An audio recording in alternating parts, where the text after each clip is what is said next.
James, the man they call James. He robbed from the rich and he gave to the poor. He stood up to the man and he gave him what for. Our love for him now ain't hard to explain. The hero of Canton, the man they call James. Now James saw the mutters' backs breaking. He saw the mutters lament. He saw that magistrate taking every dollar and leaving 5 cents. He said, "You can't do that to my people." Oh, Hanson, the man they call James.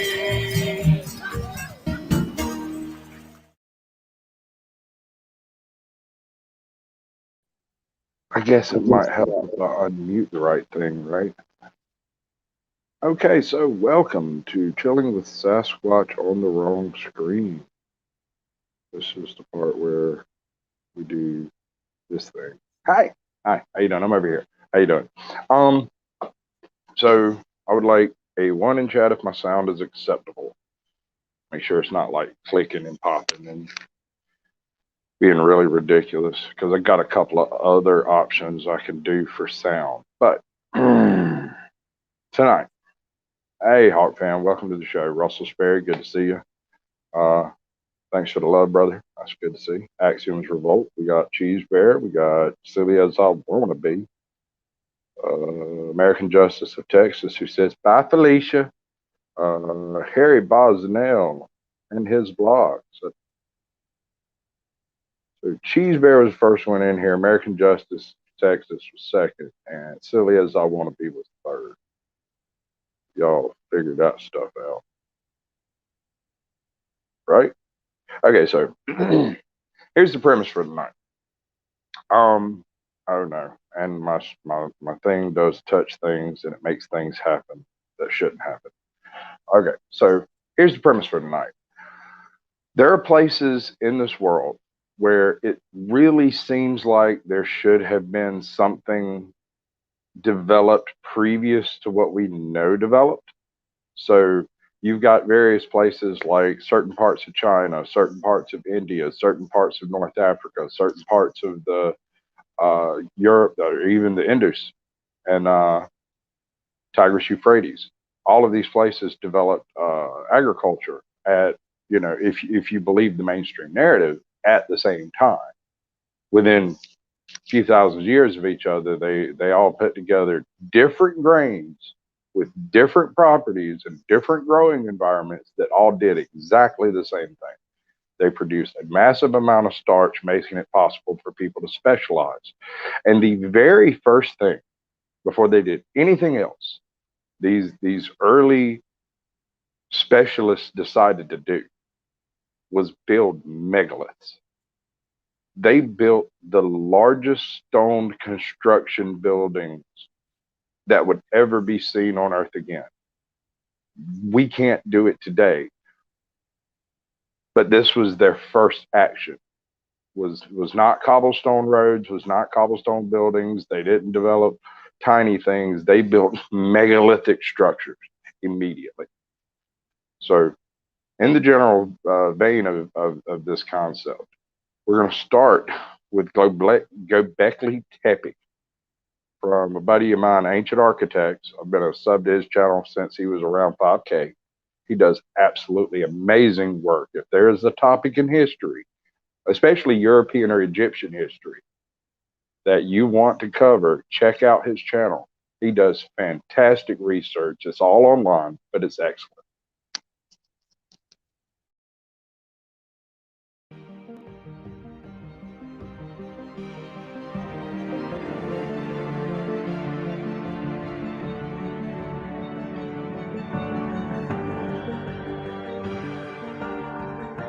Hello everybody, and welcome to Ancient Architects. Please subscribe now to get the latest ancient history news and independent research from around the world. The earliest radiocarbon date from Quebec Tepe is around 11,600 years ago, which is thought to be when people first arrived at this hilltop site in ancient Anatolia and when the first enclosures were built. The date is very intriguing to many because 11,600 years ago is also the time that the early settlers traveled. Hey, Hippie, how you doing, brother? What's going on, buddy?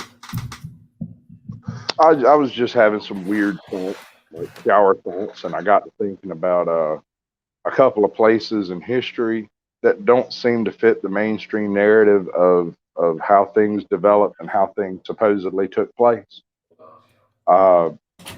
Specifically, Göbekli Tepe and a few of the other tepes in the area are anachronistic, to say the least.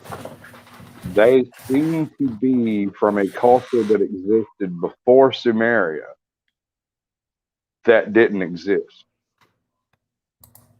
And they use these gargantuan stones along with some smaller stones to build these apparently religious locations, maybe? I don't know. We were going to check it out and then discuss it and see what we think about it. Cool. Hey, keep it a list. John Smith, 2046. Are you from the future? Because if you are, I don't want to know.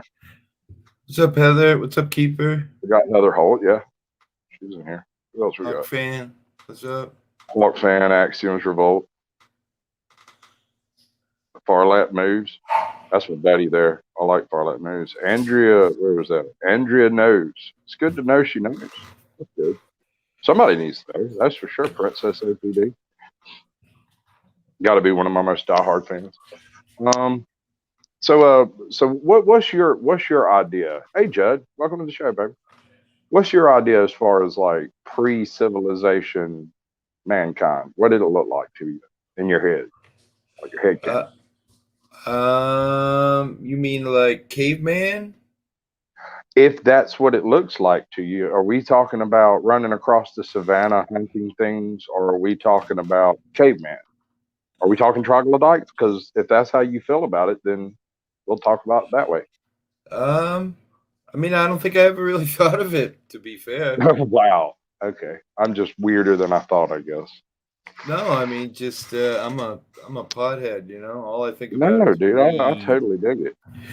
But I think if I think back to old times, that's what I think of. You know, people running around with bow and arrows and spears, and Okay, well, that's not necessarily caveman. Right. You're talking hunter-gatherer lifestyle. Right. Hunter-gatherer. That may involve a cave. It may not involve a cave. That's just as it may be.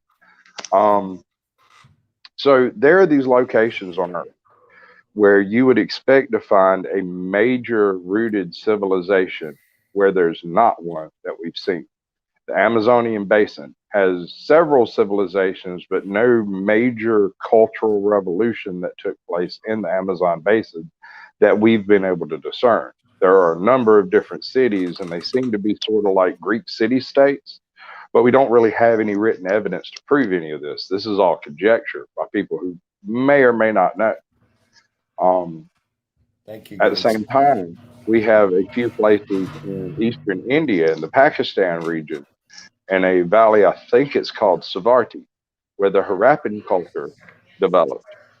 They developed in about 6,000 BC, roughly. So we're hovering on the front edge of when Sumer was happening, when the Tigris Euphrates was doing its whole agricultural revolution, right? So you're still in that same time frame. Göbekli Tepe is 6,000 years older than that. If Göbekli Tepe was built by a civilization that spanned more than a couple of hundred yards, then it completely rewrites history in a way that leaves 6,000 years of unknown development that we have no idea of. Because we jumped straight from the Stone Age to the Bronze Age.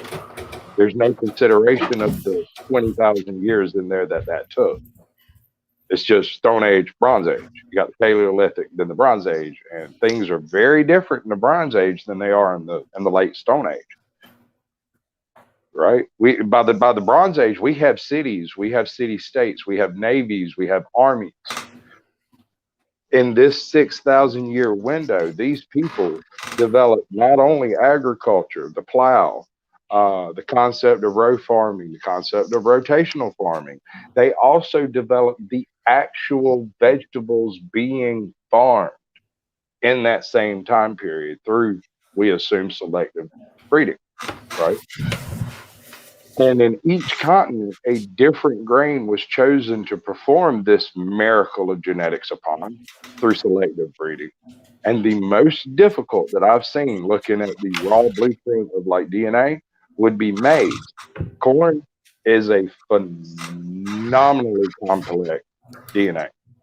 And yet, around 11,000 years ago, a group of guys in Mexico decided that this Teosinte plant, which grows a tiny little kernel, would make a great source of starch, and started growing it into what we know today as corn or maize. And that's absurd. It would be difficult to say the least. But rice, not too big a deal. Wheat, barley, not maize, but millet. These things have a relatively complicated DNA structure, and you can use double tandem genetics to reinforce certain things like the size of the kernels. But what corn does is it takes the kernels off of the blades and puts them onto its own fruiting body, which is like on the edge of CRISPR genetics. We're talking about hardcore gene alteration. And I have no idea how it was possible. We're going to look at all of that. How's that sound? Sounds great. I'm down. I'm learning. I mean, this is way above hippies' mental capacity, my brother. Well, oh, there we go. We're back. Cool. Catastrophe came to an end, which, for those that don't know, was a period of global cooling that lasted for around 1,300 years. Temperatures returned parts of Europe and North America to Ice Age conditions. During the Younger Dryas and ancient Anatolia, conditions turned cold, very dry and arid, with lake levels dropping dramatically, sometimes by as much as 260 meters, with water also turning more saline. It was a harsh world, a landscape with few trees, and also totally unfit for agriculture, and people would have hunted and gathered for food. Bombas Hex Tech Performance Socks are the best socks to keep you cool, keep you dry, and stay in. Before people ask, there is no evidence for any kind of great flood in this part of the world at this time. In fact, studies show that the onset of the Younger Dryas didn't change things overnight. By looking at pollen, studies show it took several hundred years for Anatolia to turn more arid, which gave people time to evolve their diets and practices with the changing climate and landscape. Even at the end of the Younger Dryas, even when the rain returned, it took many hundreds of years for woodland expansion to really take hold. Due to the return of the wet winter period though, the start of the Holocene saw lake levels dramatically rise, pistachia shrubs becoming more abundant across the landscape, more so than trees, and wild grasses, plants and crops covered the land. So, is it a coincidence that the origins of the enormous megalithic site of Quebec Tepe coincides with the end of the Younger Dryas, when temperatures rose sharply and eventually reached modern levels? How did these hunter-gatherer communities have the technical know-how to create such a site? Such enormous and well-carved pillars of stone, such fantastic vessels and statues, and so on? These are questions asked by many, from archaeologists to independent researchers. Some believe the answer is still waiting to be discovered. Others believe the survivors of a lost ancient civilization, wiped out during the Younger Dryas, came to Anatolia and taught the indigenous primitive hunter-gatherers their more advanced knowledge and technologies. They were taught how to quarry stone and then build impressive enclosures, and then they were taught how to domesticate crops and livestock. To me, though, the answer is far less sensational, and the structures of Quebec Tepe are not as mysterious as many make out. When we combine the archaeological discoveries across the region with the analysis of DNA that's been done, together with the climate data for the region, and once we clear up a few misconceptions, hopefully what I'm saying in this video will make a lot of sense. The biggest error that people make in the survivors of a lost ancient civilization hypothesis is looking at Göbekli Tepe in isolation, making out it's some kind of magical miracle. When we do that, of course it does look too amazing and too impossible for any conventional explanation. In isolation, it looks like 11,600 years ago, just as the Younger Dryas comes to an end, large multi-ton T-shaped pillars appear out of nowhere, in a landscape that is occupied by hunter-gatherers and far away from a natural source of water. As well as the intricately carved T-shaped pillars, we also find a huge amount of finely cut and carved stone vessels and statues. There are clear and obvious signs of an organized society, belief, and culture. Who were these people? Where did they come from? How did they become so advanced so quickly? But that's an isolated view of Göbekli Tepe and a picture that people do often paint, and such a view does allow for the idea of mysterious teachers, survivors of a lost ancient civilization, imparting their knowledge to an indigenous population. Göbekli Tepe is not an isolated site, not in the slightest, and this has been known for decades. It's not hard to find out. It's one of dozens of pre-pottery Neolithic sites in the region, and it's certainly not the oldest. In the nearby Levant, we find early Natufian permanent settlements from the 13th millennium BC. In Anatolia, settlements in the Tigris Basin have origins long before the first pillar was erected at Göbekli Tepe. When we look at these older sites, we soon realise that Göbekli Tepe was not some magical innovation at the end of the Younger Dryas, but more like the culmination of skills, technologies, practices and techniques that had been evolving for many hundreds of years, all of which belong to the indigenous people of ancient Anatolia, not some lost... Or do they? Is my question. Is it not possible that a traveling group would occasionally settle off somewhere long enough to set up a holy site and then move on? I mean, share the knowledge. Yeah. They're all over the globe. There are these stories of culture bringers that would show up in various places and explain mathematics and astronomy and astrology and all of this stuff to the locals. In South America, he's called Viracocha.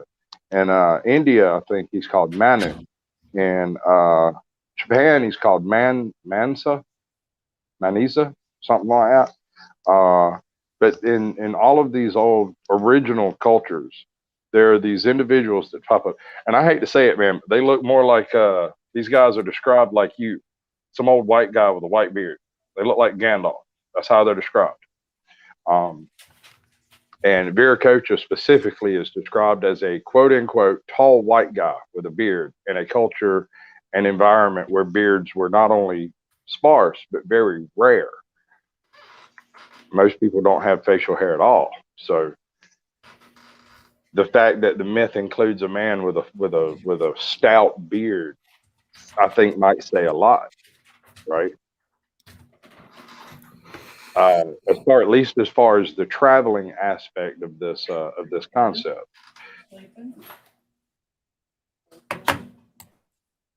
Ancient civilization.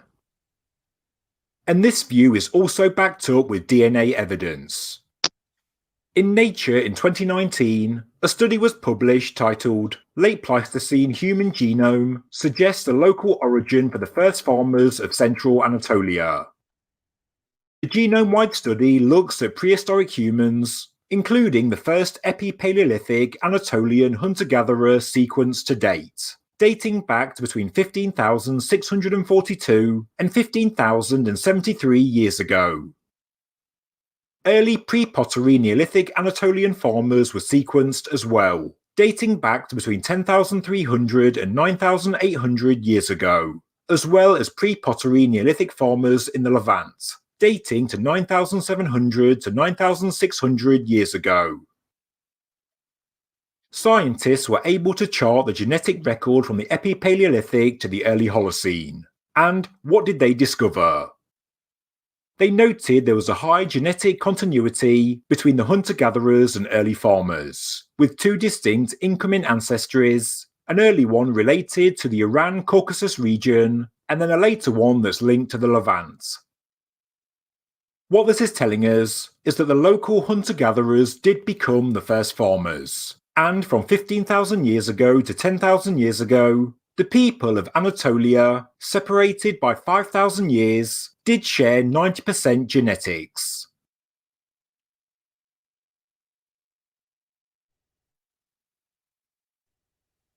Touch you, little fucker.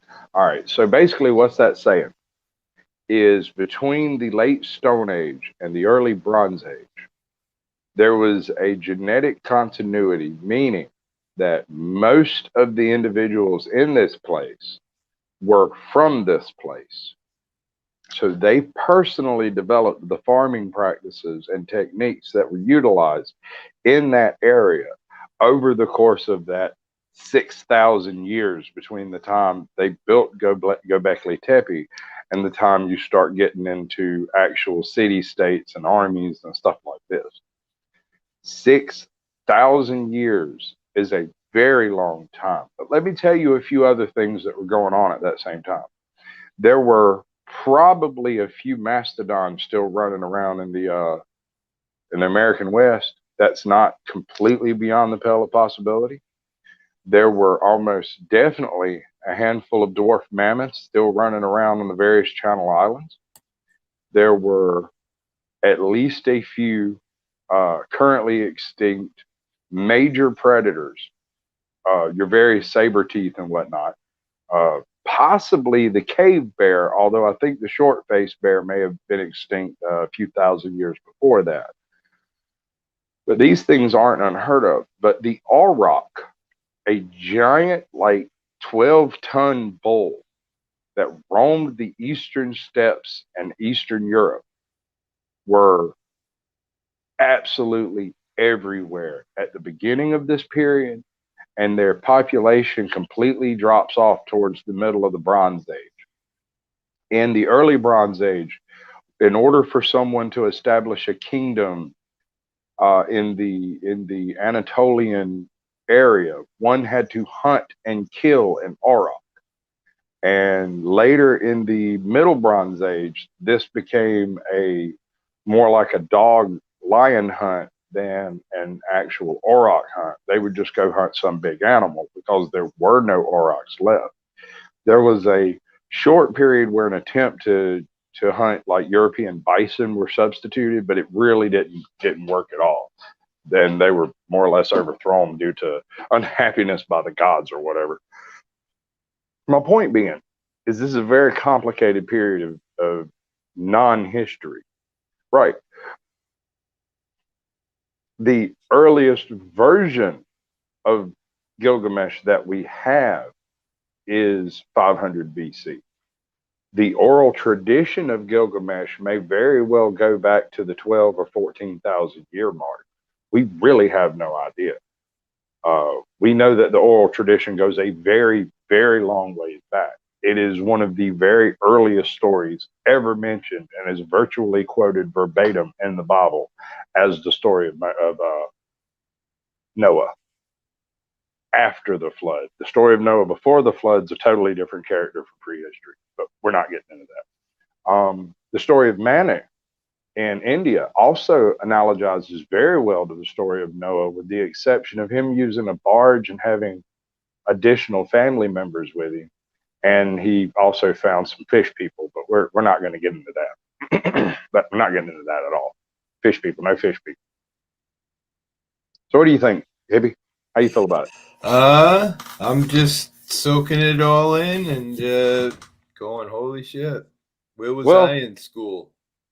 No, there. this is not stuff they taught in school. I doubt they teach it in school now. The reason it's not taught in school is because it's still very cutting edge currently as far as Right. history is concerned.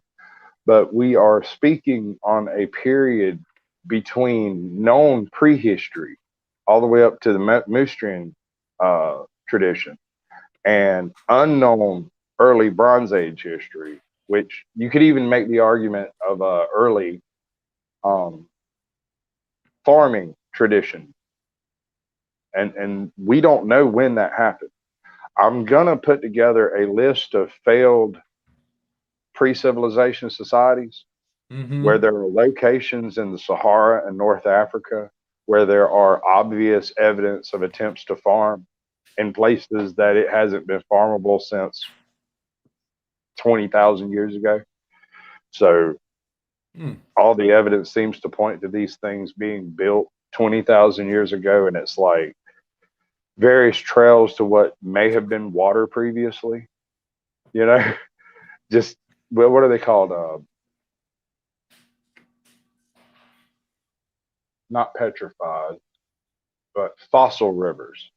They call them fossil rivers. They're all over the North Africa. The whole area where the Tethys Sea would have been slowly rose up and become dry. But it wasn't until the last 12,000 years that the wind patterns changed enough to actually take the monsoonal rains away from North Africa, creating the Sahara that we see today.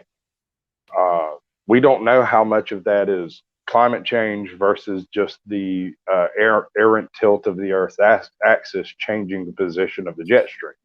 We don't know. We don't have 20,000 years of actual data. We have 20, 30 years of data that we run backwards and forward to say we figured it out. Yeah, we just predict in both directions and say, hey, that's good, but that's really not how science works. We need the data itself, and we need to have it crunched actively, not just predictably. Does that make sense? That makes sense. Yes, sir. All right, there's about another 10 minutes of this.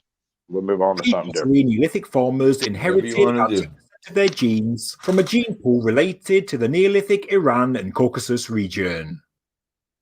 So unless there is a lost ancient civilization around this area, we can probably assume that the people of Quebec Tepe and also the first Anatolian farmers were people that were native to the region. And this does make sense when we look at the archaeology.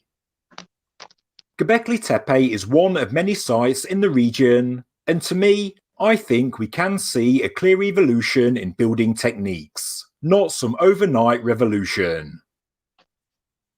Radiocarbon dating shows that the settlement known as Quebec Tepe has origins dating back to around 12,400 to 12,200 years ago, meaning that activity began during the Younger Dryas, and the site shows continuous occupation and also clear development and evolution for the hundreds of years that followed.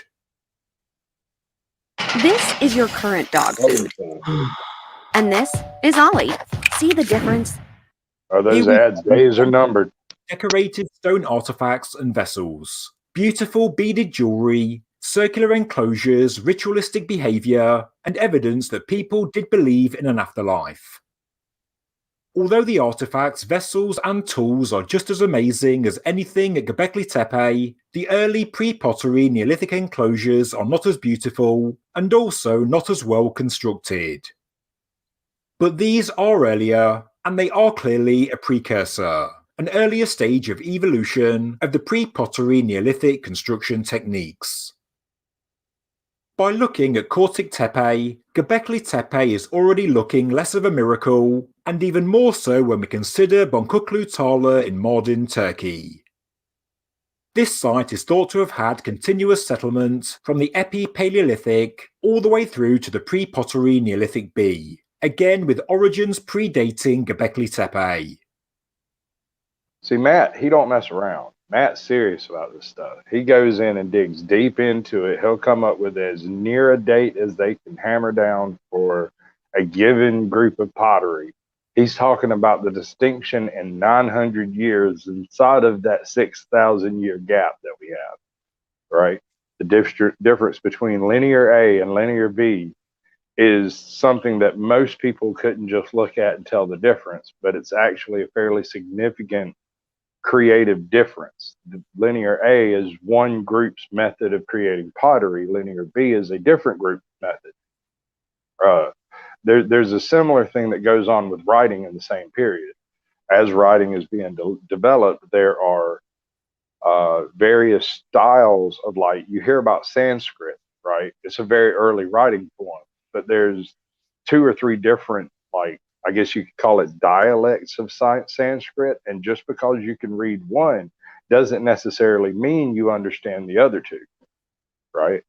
So these are already very well developed and diverged systems of speaking and writing that just seem to appear out of the late Paleolithic, just sprung fully formed from Hera's forehead or something. I don't know. It's really neat too, the whole concept. Nearly 30 I agree. houses have been excavated, 6 public structures, silos for storing wild cereals and grain, more than 100,000 beads have been discovered, as well as a possible temple that's older than anything found at Göbekli Tepe. This site did not emerge after the Younger Dryas. It shows continuous habitation through this period. Some enclosures have central monolithic stones, as well as pillars that are made up of numerous rocks. It looks like an early stage in the development of structural building in ancient Anatolia. Just look at this selection of finds, and yes, made by people that hunted and gathered, as there is no evidence of domesticated grains, cereals, or animal bones. At the end of the Younger Dryas, there was no overnight transformation in Anatolia. In fact, we see clear evidence of a gradual evolution over many hundreds of years. Then you have Gusir Hoyuk, a long-term settlement in the pre-pottery Neolithic, with radiocarbon dates going back to at least 11,800 years ago, and thought by some to have even earlier origins due to the similarities to Kortik Tepe, Bonkuklu Tala, and also Semka Hoyuk. As the archaeologists excavated the site layer by layer, Gusir Hoyuk showed us the incredible evolution of structural building, with an early building made of small stones covering what looks like a pit. Then we get a later and larger circular building, and this has wooden posts at regular intervals along the perimeter wall, likely supporting a wooden superstructure. These are an obvious precursor to the stone T-shaped pillars in the walls of Göbekli Tepe. Near the centre of the same enclosure is a 1.5 metre high flat stone pillar, again similar to the central pillars of Göbekli Tepe enclosures, and also likely to support a roof. At Gusir Hoyuk, there are 4 more phases of building, each of which shows the evolving skills of a people living at a site with origins older than Göbekli Tepe, and starting life during the Younger Dryas. In later phases, we see new enclosures with benches around the edge, just like we see at Göbekli Tepe, and there is also an enclosure with 4 standing pillars inside, just like the Lion's Pillar building at Göbekli Tepe. Cole, he's my miracle child. What era is this? So Date was? I said, oh, bother. What were you saying? What time period is these foundations and? Okay, so the very, very earliest foundations from 1500. I can't remember the earlier Tepe. There's Göbekli Tepe, which is middle to late Stone Age, and then you have an earlier, which is like early middle Stone Age. So we're talking very, very early, right? And in Anatolia, the reason I started with that with this particular video is because he walks through the steps of, you know, they developed pit houses like this or something similar. They had some reason to build an artificial cave. That seems to be the concept here. They built an artificial dark spot. Then later generations brought in the larger stones and constructed them inside the pits. And then later generations still covered those with various other stones and slabs. And then it was buried in another more complete, better built version of the tepe was built on top. Whether or not any of that was accessible after it was quote unquote buried, I have no idea. That would have to be the Wolfman. I thought that was who that was. Welcome to the show, Mark Wilson. Good to see you. We got MVTV, Montana Vigilante TV in here. We got Burnaby Sanchez. Good to see you. And oh, Woofy, what is up? And Andrea knows be talking some serious Manu tradition here. She knows what she's talking about. Y'all might want to listen to her. She do. She really do. So on with the show.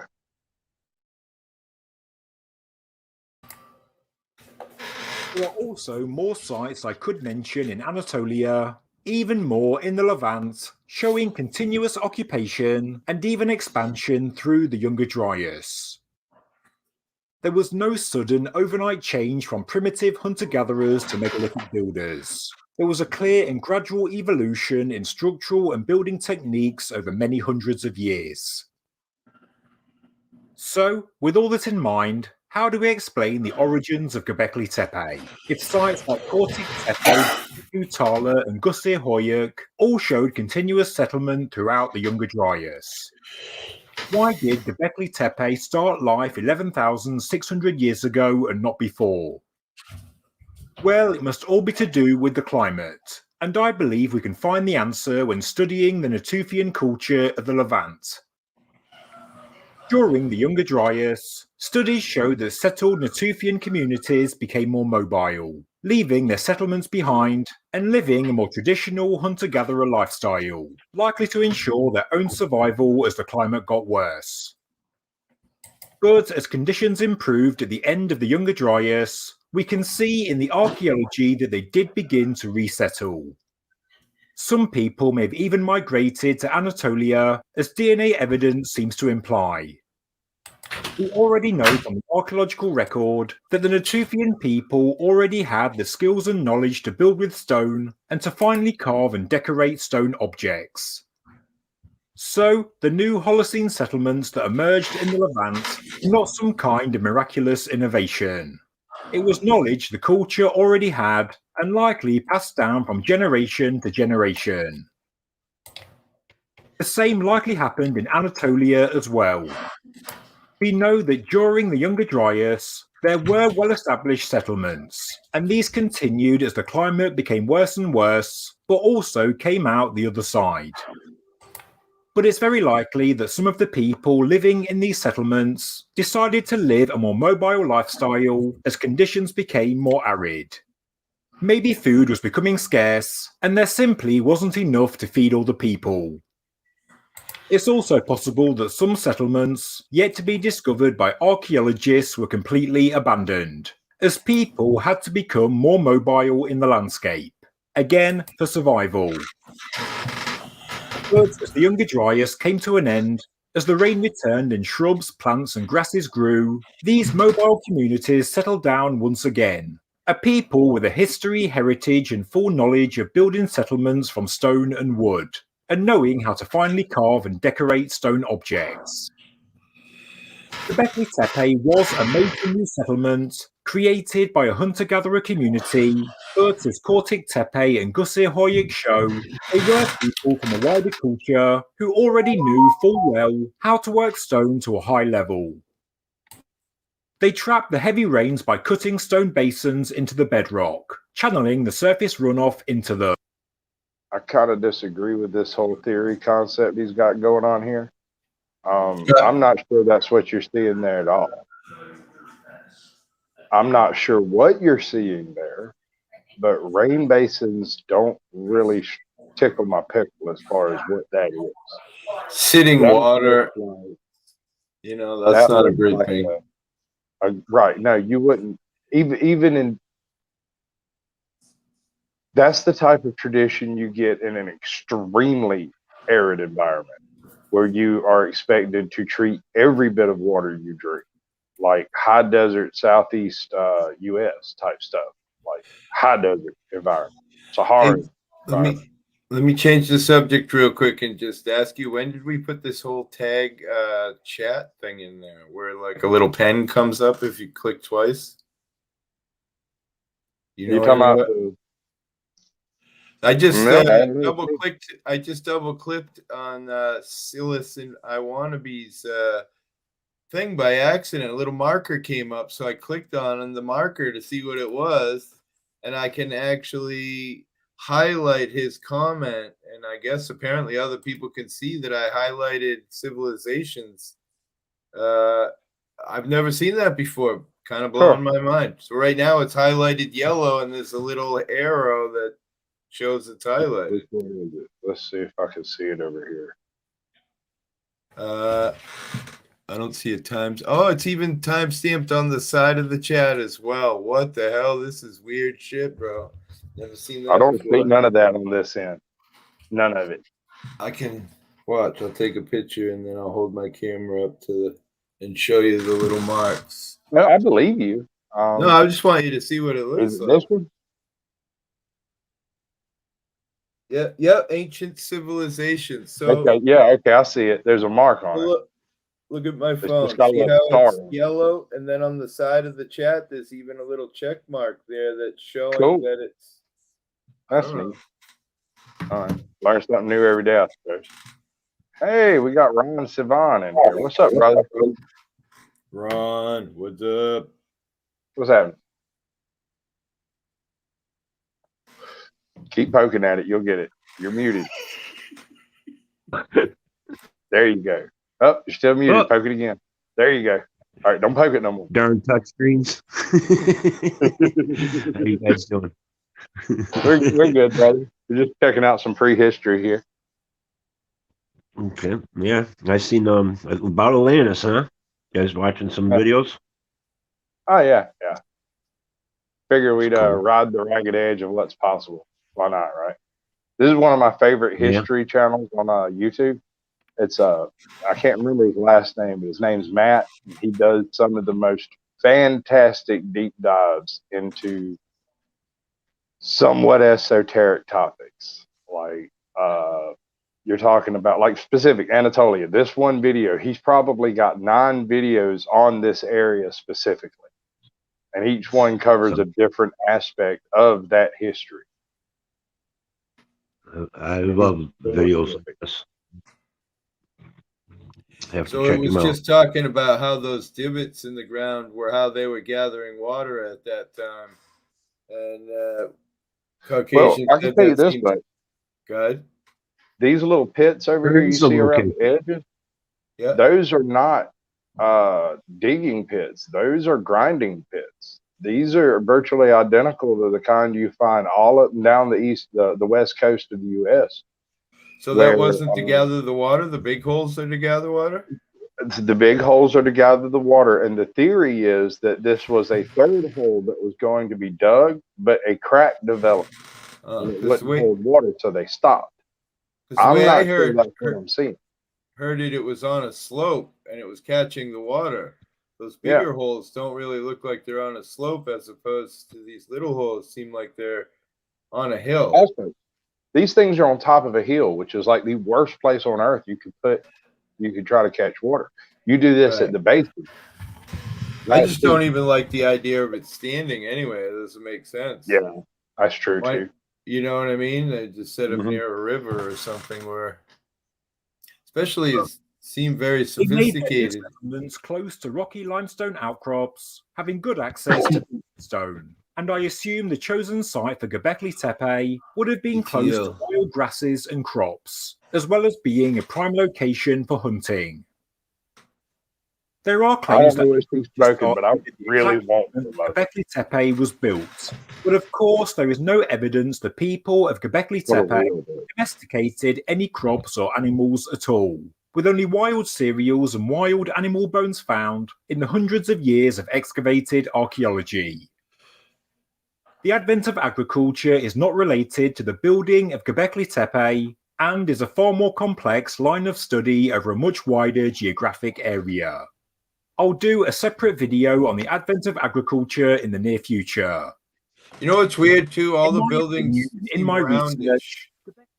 Like What's it that? seems harder to build a structure that's round and make it rigid as opposed to a square where you can just lay trees across it and things like that. It's amazing. They were definitely had some inside information Well, on how to build. no, I disagree. A circle is one of the easiest things in nature to reproduce without very many tools. All you need is a bit of vine and a stick. You can make a circle. Right. So, I mean, yes, it's a complicated geometric pattern with a very simple answer. Never underestimate the power of genius. Right. Definitely, it's smart. A-frame structures are strong. Right? And It's looking just at how how they're built. looking at how this is built, that's what I would do. Might explain why there's no trees over there. But I get what Hippie's saying, that civilizations found out that rectangular or square structures do have a strong foundation. Yeah, because the weight is pushing in a certain direction equally, as opposed to a round structure where it's every so many feet is pushing out. It's a bit different than a square structure mechanically. You know, I wonder about these structures having a sod roof or something similar. So what are you saying? Like a flat roof, not like any kind No, of treed more angled? like Or... think about a Stone Age roundhouse, like a dome type bent wattle and daub structure. It would be more along the lines of like a thistle or something. Yeah, to that. thatch, something like a thatch roof, but with like an actual sod foundation on it. Huh. It would explain why it appeared to be buried almost immediately upon abandonment. You could just throw a match in that thing and the sod would fall down on top of it and protect it. It wouldn't necessarily show any burn marks or anything in it either, because the only structure that would burn would be above it, not actually in it. So you'd have charcoal and stuff, but we'll have to look at sometimes some pictures and see if we can find pictures of this stuff as in they this would case, imagine it we'd have to building. go back pretty early in the dig project. That would be 20 years ago, which they should be available. Yeah. I was just wondering if like some scientists just kind of made threw a design together on what he thought it would have looked There's like. a couple. Yeah, no, there is a couple. That would be interesting to see. I'll see if I can dig it up here in a second. Evidence for a lost civilization, teaching more primitive people.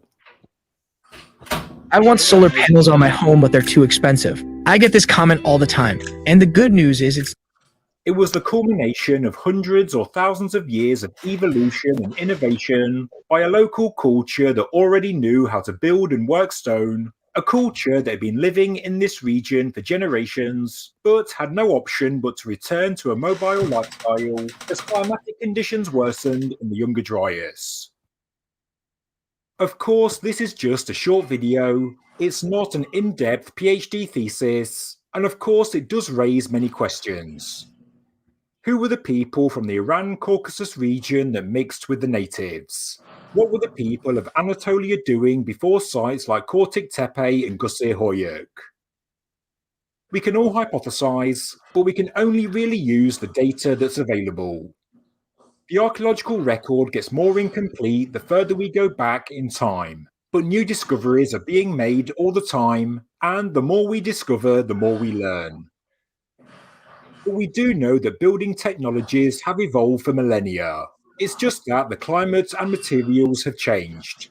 And in my opinion, the climate is the main driver for the evolution of human civilization. 25,000 years ago during the Ice Age in Siberia, and 15,000 years ago in parts of Eastern Europe, hunter-gatherers were constructing incredibly well-planned and well-engineered buildings from the bones of mammoths. All right. Now that's an entirely different show there. I've been trying to find some of the citations and some of the evidence of this. But there was an explorer back in the late 1700s, early 1800s. who traveled across Siberia to find the Kamchatka Peninsula of Russia, right? Initially, he was hired by like the English court, but as he moved east, explaining what it was he was doing, he became financed by different royal houses along the way. So it was a very well financed journey into the hinterlands of Siberia and beyond. While he was traveling through this area, he spoke of coming across he wrote this in his diary, 2 different cities of immense proportions, completely abandoned and made of the bones of mammoths, aurochs, and the giant elephant seal from the late Ice Age. And that the locals would occasionally, the migrant people that moved through the area would occasionally steal bones from the structures to use in their own camps to replace bones that had broken on their own yurts and whatnot. But I can't for the life of me find this guy's diary, and I can't remember his name. But there can't be too many. I believe it was French. There can't be too many old French guys running across the Siberian tundra in 1790, right? So I mean, it's got to be a limited number of people on that, I think. When you look at how they were made, they really were astonishing structures, not primitive buildings made by a primitive people who were stacking bones in some random fashion. I think sometimes we can underestimate the capabilities of our ancestors.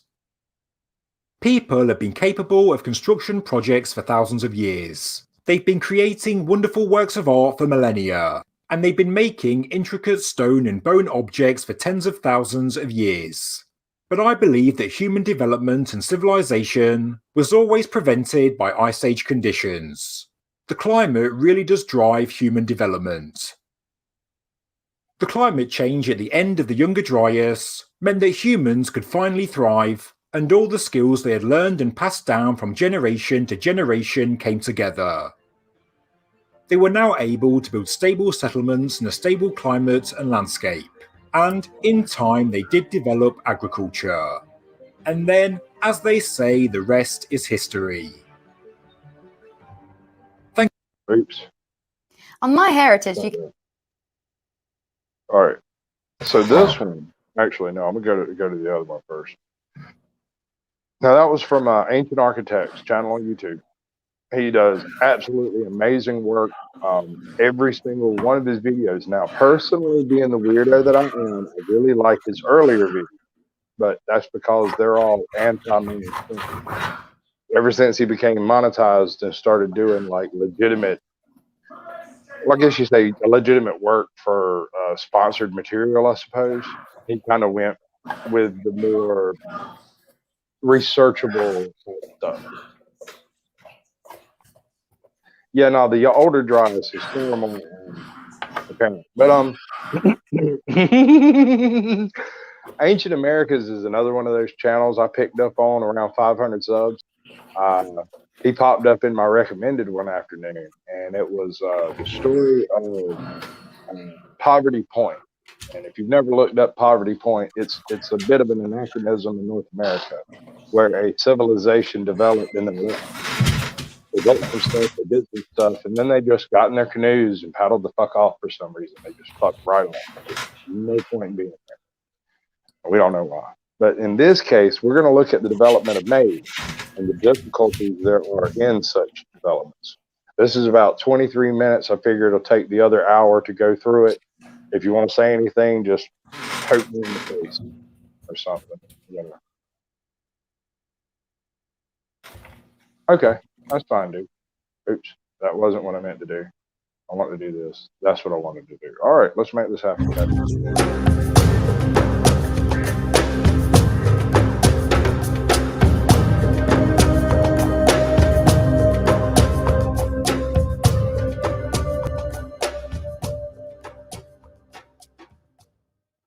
Ah, corn, the great American crop. What would the world look like without it? Just imagine movie theaters without popcorn, the Midwest without rows of cornfields, No sweet corn on the cob in the summer. No corn tortillas to hold your tacos. No children of the corn. Oh, wait, that last one might be a good thing. Even if you're a devoted carnivore and everything I've listed is just going over your head, most of the meat you consume is likely corn fed, which I dare say may make you a cornivore. I could go on, but I think I paint a grim picture of how much less our lives would be without corn. But that's only the tip of the iceberg. Our world literally could not function without it. Corn is the most cultivated crop in the world, with over 1 billion tons grown every year. It's used for food, biofuel, animal feed, and more. If corn disappeared, starvation would be rampant, and things would look apocalyptic pretty quick. Corn was just as important to the ancient peoples of the Americas as it is to us today, and it's impossible to speak of ancient American civilization without mentioning corn. But when you dig deeper, corn has its own story, and it's strangely fascinating. So much so that I'm dedicating an entire episode to it. Few things have had so great an impact on the world as the domestication of corn. Now, I admit, I was born and raised in the Corn Belt of the United States and still happily live in the heart of it, so perhaps I'm a little biased. I grew up listening to people complain endlessly about living in a landscape largely characterized by the cornfield. And while the humble cornfield may not match the grandeur of the Rockies or the majesty of the Mississippi, I still think they're pretty. Regardless of where your feelings for corn fall on the spectrum, I hope that at the end of this video you'll be able to appreciate corn for the engineering marvel that it is. Now, before we start this video, let's get something straight. We're going to refer to corn by its proper name, maize. In the English-speaking world, corn refers to the commonly grown local grain, which could be any grain. Now, maize is the technical term for the plant Zea maize, which we commonly call corn. So we're going to go with maize for the rest of the episode. While we're on the topic, I should also point out that this allows us to call corn mazes by the far superior name maize mazes. And who doesn't love a corny pun? Joking aside, I still need to tell you why the domestication of maize is so interesting. Before we can look at that, let's see what grain domestication normally looks like. Let's look at the teacher's pet of crop domestication, wheat. Wheat is similar to other grains in how they grow and reproduce, so it's a good example to use. After a wheat seed germinates and grows into a plant, the stem terminates at the ear, from which the seeds sprout. Under normal conditions, once the stem is mature, it will break up, or disarticulate to use the technical term, and release the seeds into the wind where they will hopefully take root and grow. According to Smithsonian archaeologist Bruce Smith, when people domesticate a grain, there are 5 major changes expected to the plant. Number 1, the seeds must ripen simultaneously. You want all the seeds to be ripe when you're ready to harvest. Number 2, the seeds must be compacted in visible bunches. The seeds should be easy to spot and easy to harvest. Number 3, the seeds must be retained by the plant. In other words, the seeds should not disarticulate but stick to the plant until someone can manually remove them. Number 4, the seeds must increase in size. Bigger seeds means more food. Number 5, the seeds must germinate rapidly and simultaneously. You want the seeds to stay dormant in the ground for as little time as possible and to grow as quickly as possible. Let's consider these changes with the domestication of wheat by comparing wild wheat with its domesticated descendants. As you can see, there isn't that big of a difference. It's like looking at wheat junior. If wild wheat is a wolf, domestic wheat is a husky. All that needed to be changed in the domestication were a few important genetic traits, and this is what normal grain domestication looks like. With that in mind, let's turn to maize and begin with wild maize. Wait, what's wild maize? Have you ever seen corn growing anywhere other than a cornfield or a garden? That's not a coincidence, because in reality, there's no such thing as wild maize. To find the ancestor of maize, we have to do some work. Well, more like we need to turn to the smart people who spent their careers doing the work and ask them.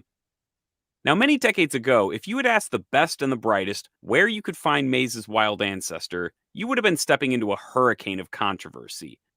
Back in the 1930s, 2 men, Harvard botanist Paul Mangelsdorf and Stanford geneticist and future Nobel Prize winner George Beadle, had both proposed 2 theories about the origins of maize that would split the scientific community.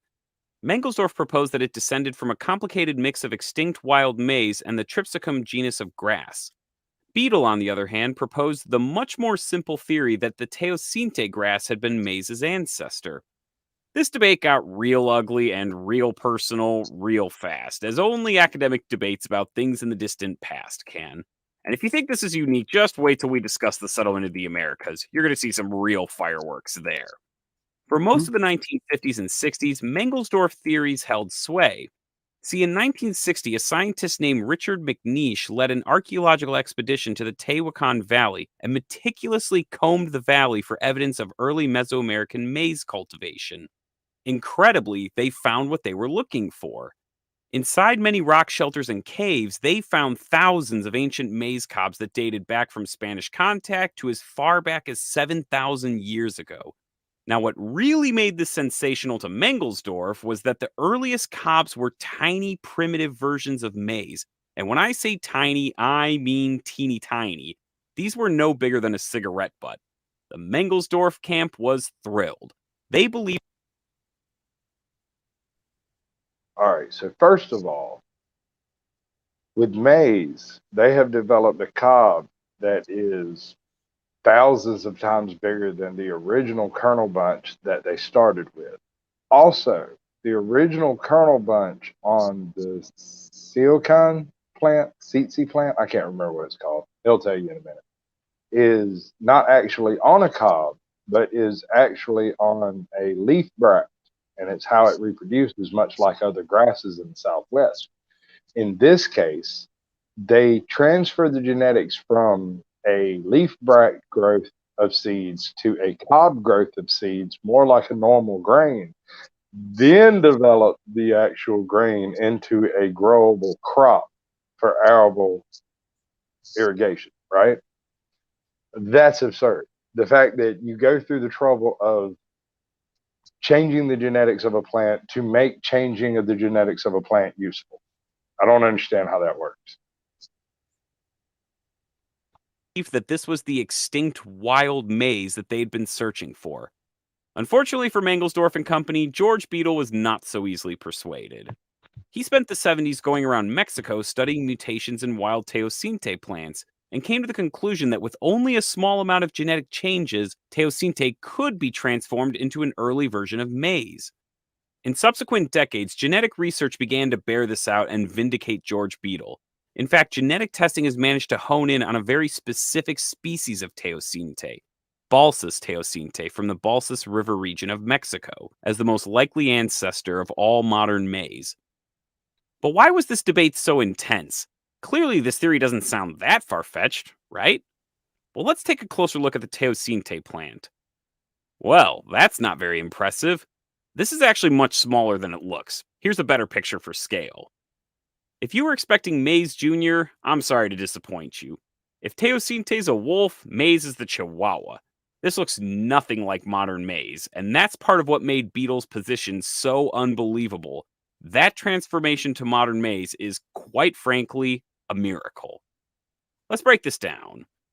Teosinte is a grass that grows in central... That's a trip. Frankly, it... My man's not exaggerating when he says it's a miracle. Yeah, I firmly believe that's something I know about plants growing. That's, you know, I just don't buy it, dude. I don't buy it. I think that one of these batches of grass over here had a natural mutation that the humans noticed and then developed it into a grain. Right. Sort of Right? like how we do, kind of how like we do today with smoke, where we take a couple different plants and we put them together. Exactly. But in their case, like they found a natural mutation that was useful. But man, you went from like a snack to a full dinner. Exactly. Size, you know what I mean? Like, that's a big jump. And that's a big jump, especially for just, you know, as far as we can tell, maybe 900 years of selective breeding.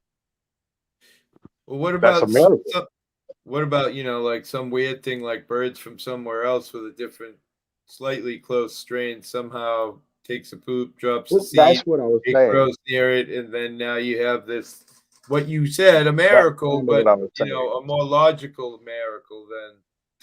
Well, it would I'm have to wondering, be. like you said, the bird thing. Maybe they dropped the seeds somewhere where the soil was different climate. Did that have something But to it do would with it? still Maybe. have to have the cob mutation to be useful first. First, before it ever became a arable crop that you could grow and feed your family on, you would have to have those seeds stick to the same place and be removable with ease, or it would be pointless. They would have grown Bahia. We'd have Bahia corn, right? I mean, so I'm thinking that it was probably more likely that they found a locally mutated form of Teosinte, whatever, and developed it further. That seems more logical to me than 5 different micro communities all develop the same exact mutation over the same exact period of time. That doesn't make no sense to me. Yeah, it really seems weird when they show the diagram. You see 3 of them are small, and then the one's bigger. You know. Right. Well, we know for a fact that these people, specifically the people of this area, were regularly migratory. They would abandon their place and just wander the frick off. They'd just go do something else somewhere else. And you'd find their culture elsewhere building other stuff. These people just did that crap. We don't know why they did it. We don't know what triggered it, whether it was environmental or just political or whatever. But they would just pack up all their crap and go live in a different kingdom. That's just the way it works. It's not very impressive, and its potential is far from obvious. Its ears are about an inch long at max, and it only contains about 7 to 12 seeds. These seeds are not soft like maize kernels, but covered by a hard outer shell that protects it. Getting this in your palatable food is a short chore, unless you heat it and pop it like popcorn, which is something that George Beadle would actually do during his lectures to prove that teosinte could be consumed. By the way, an entire ear of teosinte has less nutritional value than a single maize kernel. What's even weirder is that while other wild grains have been found with mutations that block disarticulating, this has never been found in teosinte. Not even George Beadle's searches for mutations up and down Mexico could turn up a single specimen. In fact, it's a complete mystery how teosinte's disarticulation was suppressed. Whoever the people were that first found this measly grass and decided to start cultivating it and manipulating it, they certainly rose to the challenge. This process would have begun at the latest by 6000 BCE, but recent studies have proposed dates as far back as 9000 BCE. As I mentioned earlier, these first maize cobs were tiny. At this point, they were not a staple food, but just one of many items on the menu. In time, however, maize got bigger and better. People seem to have never stopped tinkering with it, and indeed today, we're still tinkering with maize. In fact, since maize was created, it has become so reliant on human attention that it cannot reproduce without humans. Those seeds have no way to escape the husk. As anyone who's ever had to If you've ever had to shuck corn, you know exactly what he's talking about. Yeah. I muted you, hippie. Your chair was doing that thing. All right, you're back. Yeah, I can't help it. I know. I ain't complaining. Somebody said in PDF channel today, put some WD-40 on it. I'm like, dude. I can beat you. I got a better one. Oh, shit. So if we did this together, we could kind of make some music. We can make some horrendous music together. All of this stuff's fixing to change. I'm fixing to take all of this back to the back room and build my studio back there. Nice. I wish I was closer. I'd be over there building it for you right now. I mean, I'm a crazy builder guy. So I built my own 2-car garage with a huge apartment. I built a mudroom in between the house. I dug the foundation. I wired my own grow room. I replumbed the entire house when I bought it. It had M tubing. I don't know if you know what M tubing is. Yeah, that's not good. It's plumbers use it for heating. It wasn't made for.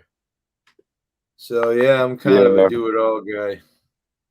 I mostly spent my time in maintenance and yeah, general maintenance of homes, offices. Pretty much, if two pieces go together, I can fix it for the most Nice. part. But what do you think about this, Ron? It seems kind of like a miraculous plant, doesn't it? Yeah, it's and it's not indigenous anywhere else besides America, is it? I wonder. South America. Well, yes. No, not Well, okay. other than quote unquote the Americas, but it is indigenous and endemic in Central America, between southern Mexico and like northern Bolivia or something like What's that. up, American Justice? Yeah, because like wheat is found all around the world, you know, but in certain places. Mm-hmm. Well, yeah. Well, types of wheat are found everywhere. Variations on a thing. But just like types of rice are found almost everywhere. But corn, specifically, this maize is, pardon the pun, amazing. It was plucked out of a freaking like coastal rainforest and desert, turned from a scrabbly grass with tiny seeds smaller than a hemp seed into this golden ear of absolute deliciousness that we can use to do everything from run our cars to grease our moving parts. It's fantastic. It's weird. It has no nutritional value. Okay, well, it's still tastier than hell. Oh, I know. I love it. Just had some tonight. Really good stuff. Can't argue with it. To shuck maize before can attest, it takes a lot of effort to get to those seeds. Teosinte, by comparison, has no problem spreading its own seeds. To get from Teosinte to modern maize must have required incredible dedication on the parts of generations of ancient Mesoamerican farmers who pushed the genetics of this grass to their utmost limit. Keep in mind, this was not a singular event. Maize was always being improved through all of American history by just about anyone who was growing it. Thus, we should look at the domestication of maize not as an event, but as a continuing process that took millennia. Penn State University geneticist Nina Fedorov summarized this very well when, in 2003, she called modern maize man's first and perhaps his greatest feat of genetic engineering. That's high praise indeed for ancient maize farmers. Even more impressive is the sheer variety of maize that exists today. Maize comes in a dizzying array of colors and sizes that are all used for different purposes. In fact, there's more variety in maize today than there is in wild teosinte. In Mexico alone, there are 50 genetically unique land races of maize, often several in a single area. This is a testament to the dedication that maize farmers past and present have in their craft. You see, maize open pollinates, and it spreads a lot of pollen. It's the loose, promiscuous plant on the farm that knows how to get around. Normally, this open pollination of maize would turn these individual varieties into a homogeneous species.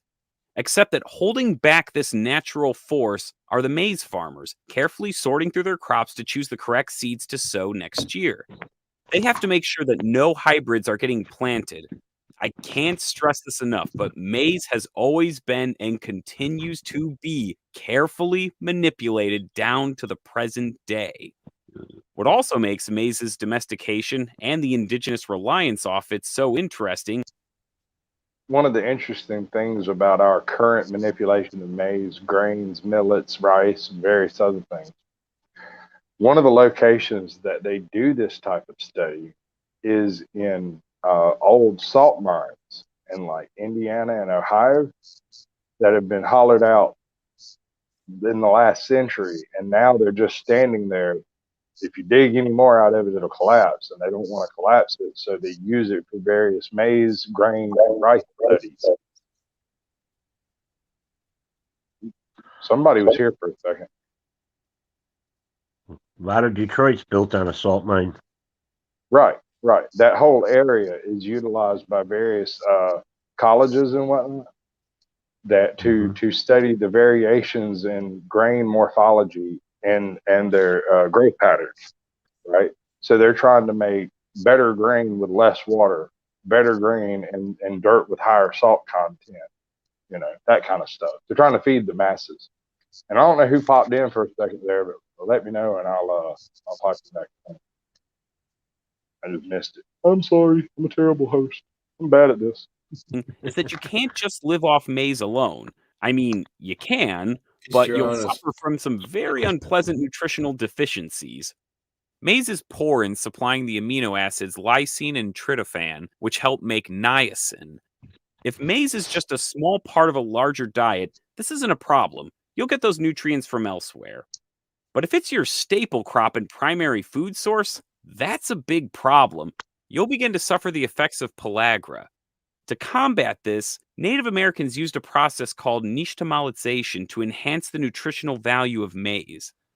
That word derives from the Nahuatl word for maize flour and ashes, nextli and tamale. And yes, that's the same tamale that we get the word tamale from. Nixtamalization involves boiling and then soaking the maize kernels in an alkaline solution, most commonly from wood ashes or ground up limestone.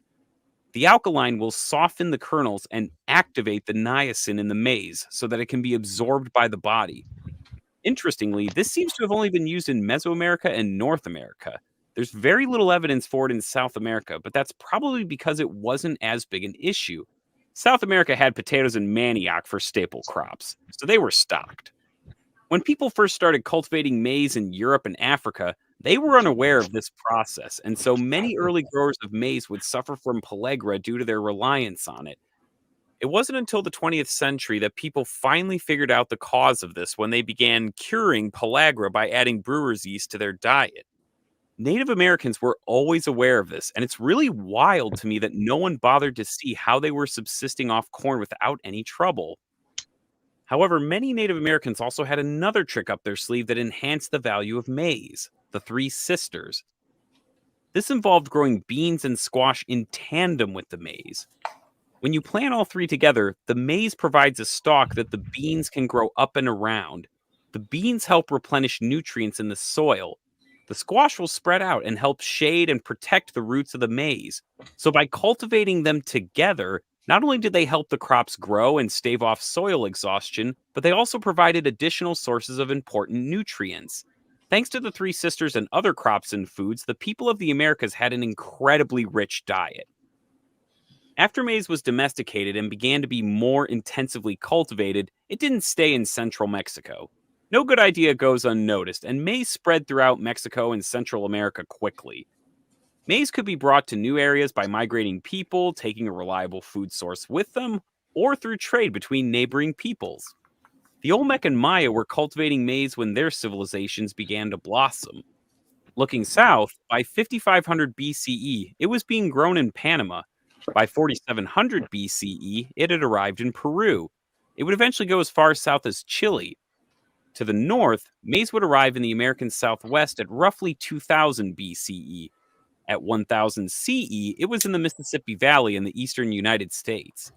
The only areas that maize didn't reach before European contact were in the Amazon, the Pacific coast, and most of Canada. How do we know where maize spread and how? Well, I'm glad you asked because the answer is more interesting than you'd expect. Obviously, as we saw earlier with Richard McNeish's scouring of the Tehuacan Valley, archaeological maize remains are plentiful and they can be carbon dated easily.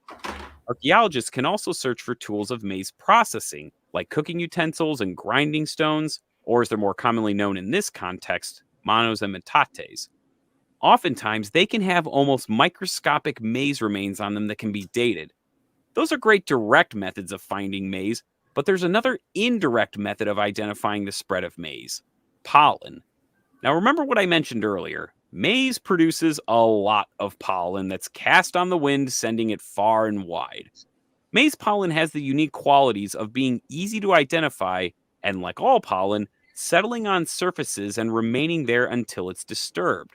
When pollen lands in water, it sinks to the bottom and can remain in the sediment indefinitely. So if scientists take a sample core from a lake bed, they can identify the pollen easily. Now, the pollen molecules themselves can't be carbon dated, but any organic material with it can be, which gives you a good idea of how old it is. This allows scientists to find indirect evidence of maize even when we have no cobs or food remains. There are many cases where organic maize remains take us back so far but pollen evidence pushes the arrival of maize back even farther. Where maize did arrive in a new place, it eventually transformed the culture and society. When maize arrived, it didn't end the hunter-gatherer lifestyle overnight. That took time. Early maize cultivators were likely not sedentary, but probably planted maize in the spring, only to return and harvest it later. Boobies. As maize became more and more productive and more reliable as a staple crop, it would allow people to become more and more sedentary. A good example of this is in the American Southwest, in modern-day Arizona and New Mexico. Maize originally arrived in this area no later than 2000 BCE. It was even present among archaic hunter-gatherers further north. While it was definitely being consumed, it didn't become a staple crop until about 1,000 years later. Once it did become a staple crop, it enabled civilizations like the Hohokam and the ancient Pueblo to thrive.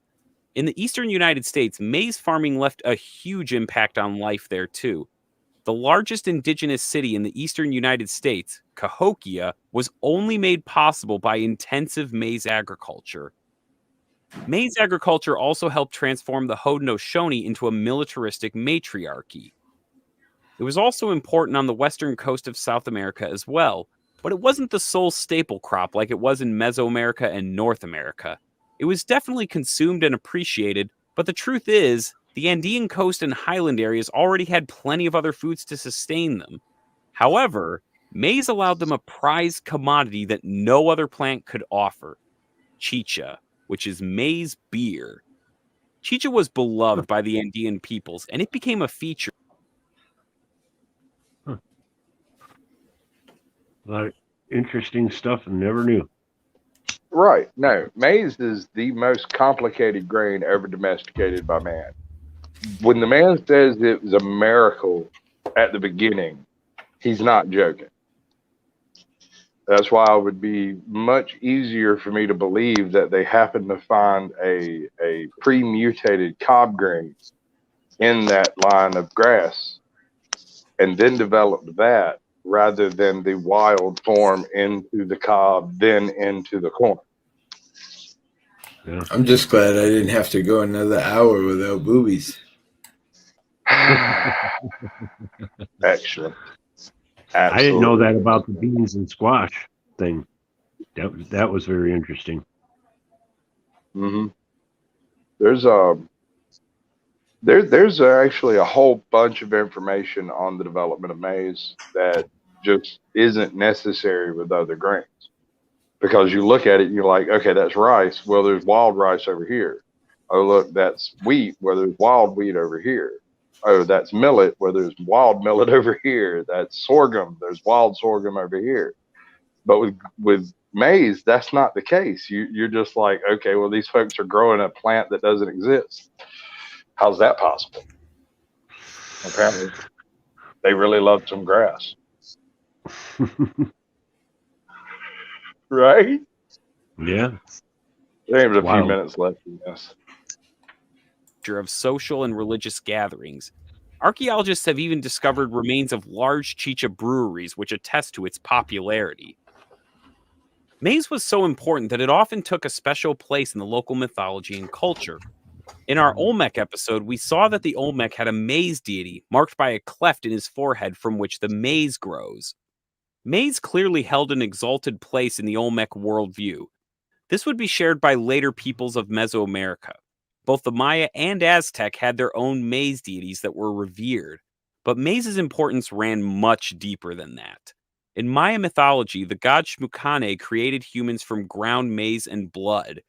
Thus, maize wasn't just the main source of food, but a key ingredient in human life itself, one that had to be repaid to the gods. Similar themes are also present in other mythologies as well, most notably in the indigenous people of the American Southwest. Maize is very prominent in the mythologies of the eastern United States and Canada as well. Mythologies from the Cherokee, the Muskogee, the Lakota, and the Penobscot, to name a few, all feature the origin of corn as an important theme in their mythologies. We'll save those stories for a later episode, but the important point is that maize was vital for the survival of many people, and they were keenly aware of this fact and accorded maize a fitting place in their worldview. In South America, maize didn't get quite the reverence it got in Mesoamerica. You can still find examples of deities with maize, like this depiction of the Moche Decapitator deity, and you can see it in common art as well. Chicha beer, however, was where maize really assumed a singular role. It was a feature of many rituals, large or small. Especially important was its use in religious ceremonies, most notably as an offering to the gods and ancestors. It wasn't just great for relaxing and drinking with your buddies, it was sacred. I don't think it's any exaggeration to say that maize was the engine of ancient American civilization. And heck, we haven't even touched on maize's impact on the rest of the world after the Columbian Exchange. Unfortunately, this channel focuses on pre-Columbian history, so I'll leave that for another channel. Maize allowed so much of ancient America to thrive. It was incredibly transformative and formed the building blocks of so many cultures. This is all the more remarkable when you consider its very humble origins, the Teosinte plant. Remember, maize is so far removed from its wild ancestor that it's completely dependent on people.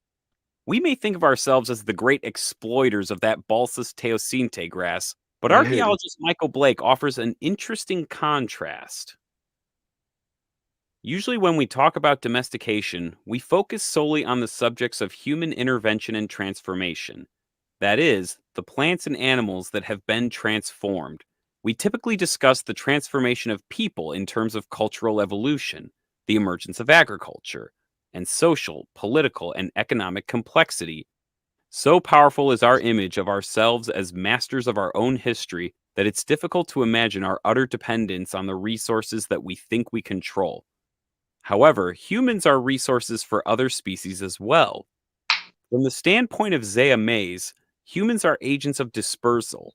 If a sentient plant that wished to propagate itself and spread as far as possible could choose a species to manipulate, it could certainly do worse than choosing humans.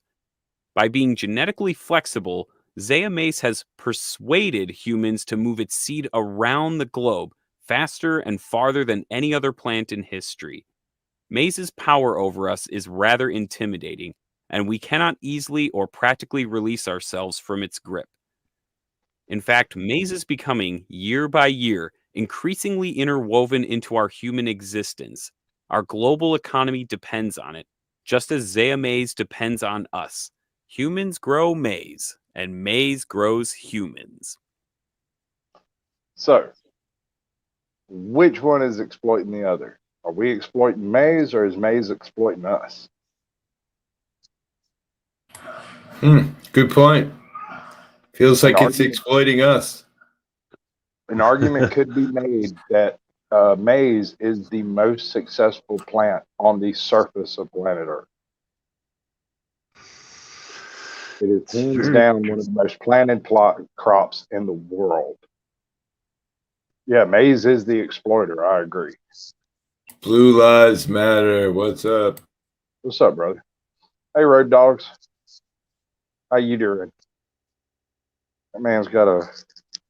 Yeah, you got a blue. You got a wrench. You can put your link in chat. Hey, AJ. How you doing? Hello, AJ. Hello. Greetings and salutations. Greetings. You've been a It's busy still girl, haven't you? Huh? How it looks. Whoops.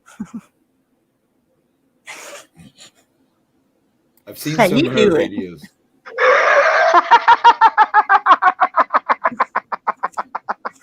I love it.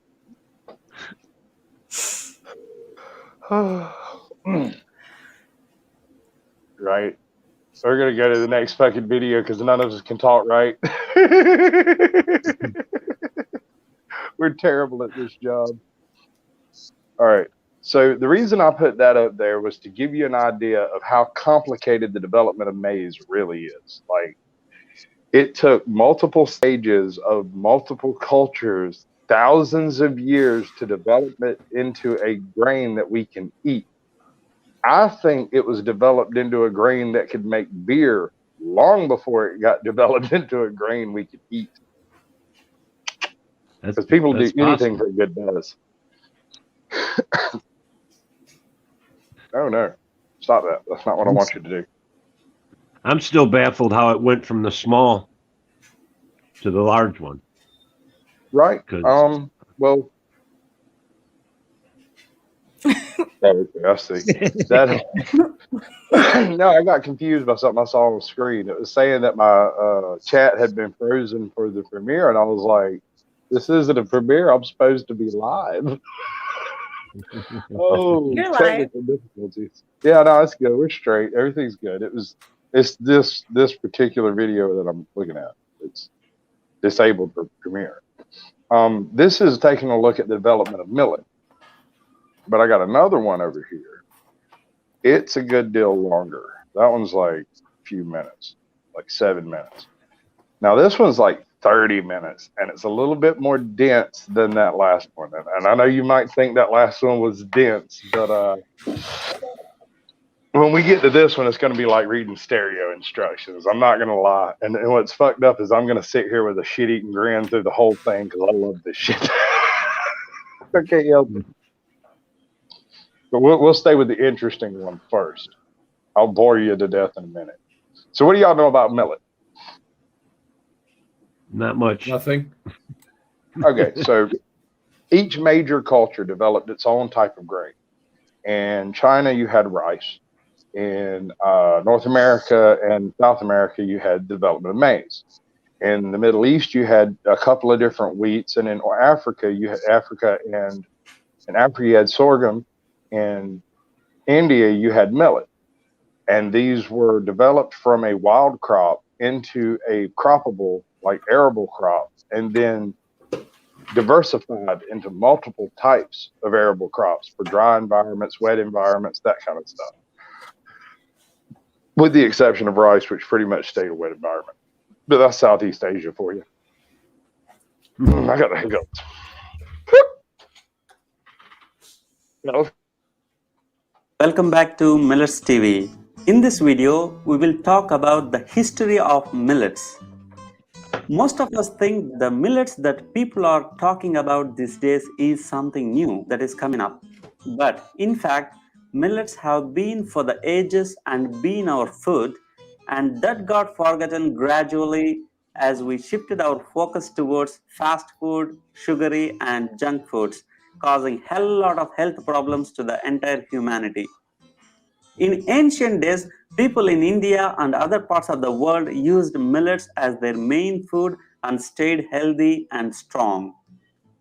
The term millets is applied to various grass crops whose seeds are harvested for food and feed. They are mostly tiny in size, round in shape, and varies in color.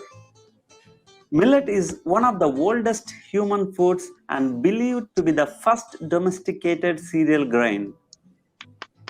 Though it is difficult to know the exact origin, it is widely accepted that the millet was domesticated and cultivated simultaneously in Asia and Africa over 7,000 years. Simultaneously in Asia and Africa, 8,000 miles apart, two separate cultures completely unrelated to each other decided to utilize the same grain to develop it in the same way.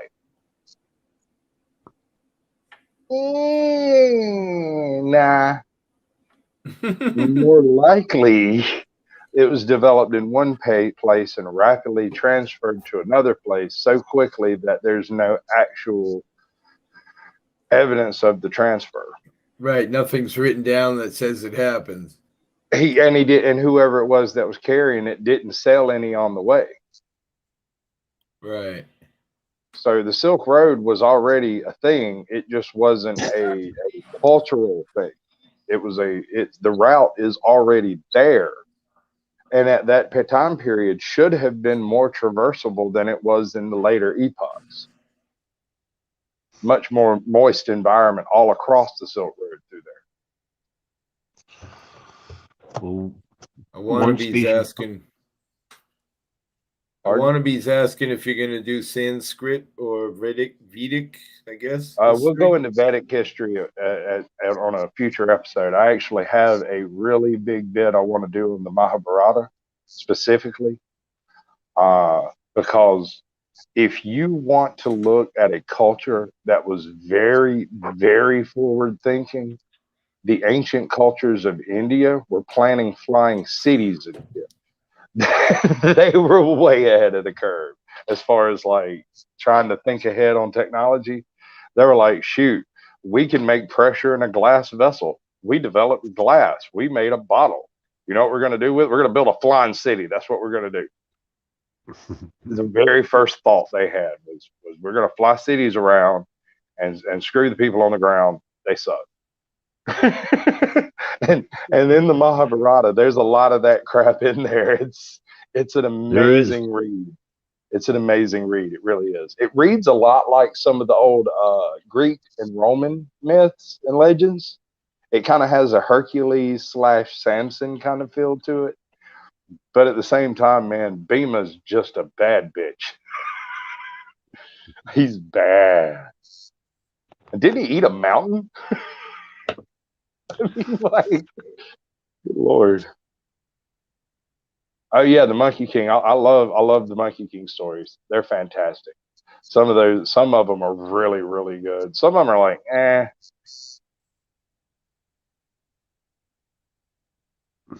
Right. So no, with Blue Lives Matter's right. See, the thing about millet is the exact cultural opposite of rice. Rice grows in extremely wet, extremely humid environments, and that's where it grows best. It doesn't really care about the temperature so much because there's lots of different species, but it cares a lot about the humidity. There has to be enough water at the right times, and the water has to go away at the right times. And through thousands of years of horticulture, the Asians have managed to put together a system of developing rice that actually produces higher yields almost yearly. This in the case of millet, it's almost the exact opposite. Millet has been selectively bred to grow in drier climates with less and less water over the course of like the past 5,000 years. Are you talking to us? Yes. Awesome. What'd you say? That thing was over my face. I was like, you can uncover my face now. Okay, I'll do it. It's already done. I know. Yay. Okay. But yeah, no, millet is completely a dry environment thing. It's not something you find in moist environments. It doesn't grow great here. And it's not that wet here. It's just cloud forest. Oh, dogs. We have a dog. Oh, we lost the dog. Made you big. There you go. Doggy. Clearly the bestest boy, right? Years ago, during the Neolithic era, and then spread throughout the world as a staple food. It was a staple food of the Sumerians. Also, millets was treasured plant grown in the hanging gardens of Babylon. There is enough evidence that millet was grown during the Stone Age by lake dwellers in Switzerland and was eaten in Northern Europe.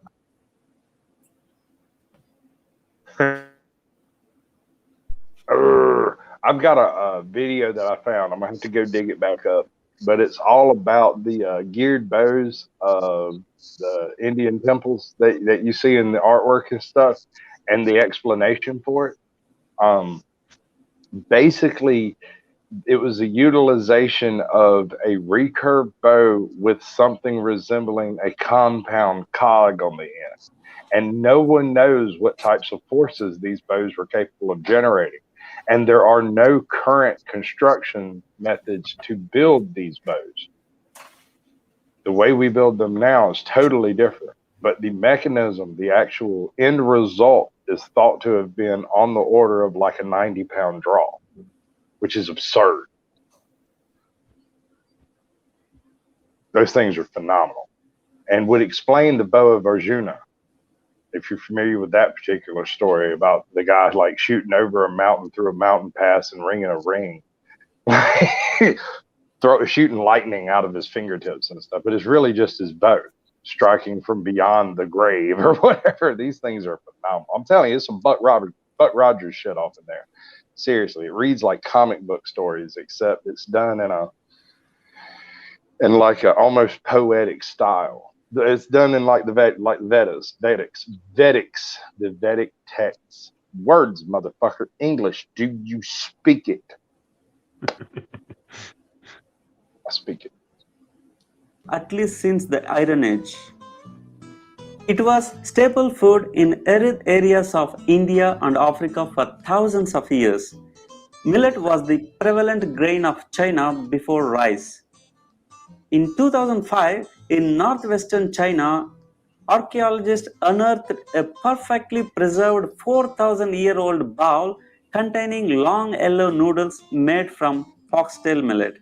Foxtail millet is also known as Italian or German millet. Early Egyptians learned how to grow millet in arid Sahara around 3000 before Christ. It was grown in southern Arabia as well, and in what once was called Gaul, now it is France. The Romans called millets as millium. The Hunza people living in the remote Himalayan foothills and known for their extraordinary health and longevity just by enjoying millet as their main staple food. Many types of millet have been found in Harappa and Mohenjo-daro archaeological sites. Indian Vedic scriptures like Satapada Brahmana have ample references to millets. Kalidasa, in his legendary literacy masterpiece Shakuntala, has said Tanva pouring foxtail millet while bidding farewell to Shakuntala in Dushanta's court. Millet was even mentioned in the Hebrew Bible. The great explorer Marco Polo wrote about food under the rule of Genghis Khan. He mentioned they have no shortage of food because they mostly use rice and millet as their main food, especially the Tatars and the people of Cathay and Manzi. They do not use bread, but simply boil this sort of grain. The Western European Emperor Charlemagne ordered millet to be stored and used as a Lenten food. During the Middle Ages, millet was the main staple grain in Europe and grown more widely than wheat. Millets have been a good part of the staple diet among many communities across the world for ages. In some sort of form, millet. All right, you get the general idea. Millet is an extremely variable crop. You can change it to function in virtually any climate short of like some very moist coastal environments it has problems with. Doesn't do great in South Georgia or great in South Louisiana. It doesn't work well in Florida. It's too humid. But, you know, in those areas, you grow rice and indigo and stuff like that. You don't grow millet. You can grow corn in those areas, oddly enough, provided you maintain control of the water in that area. Ironically, he said the name of the culture I was trying to remember the name of, Mohenjo-daro. Mohenjo-daro. Anyway, these folks were early members of the Harappan culture. They occupied the Savardi Valley in India and was possibly the proto-Indus people. There's a few different river valleys with fossil rivers in that area. They all developed slightly different cultures, but all three of them developed millet and a different grain. I think wheat, millet and wheat. And this is like eastern Pakistan, western India area, right? And it's thought that the Harappan culture moved into the area, developed its culture from Stone Age gatherer to actual city-state, and then moved to the Indus Valley to influence the proto-Indus people that were already there. Because what we find are the apparently ready-made cities that are already laid out and mapped and they're just sitting there. And we have like trade symbols and different religious iconography, but we don't have any of the bodies or any of the people that actually lived in these cities. They left. So we don't really have a very good early story of Mohenjo-Daro. I don't know. Somebody's going to correct me on that. I'm terrible with languages, and I have a terrible Southern accent. So I'm going to say Mohenjo-Daro. That'll do it. I don't know.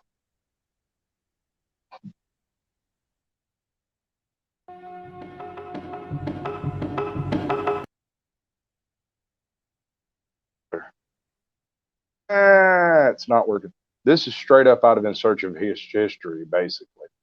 It's a knockoff from India. I'm not sure if it's close enough to catch a copyright, but we'll find out. It's good stuff. I like it. Civilization had a population of 5 million and was spread across 280,000 square miles. It was known for artisans, engineers, and the probable birthplace of yoga.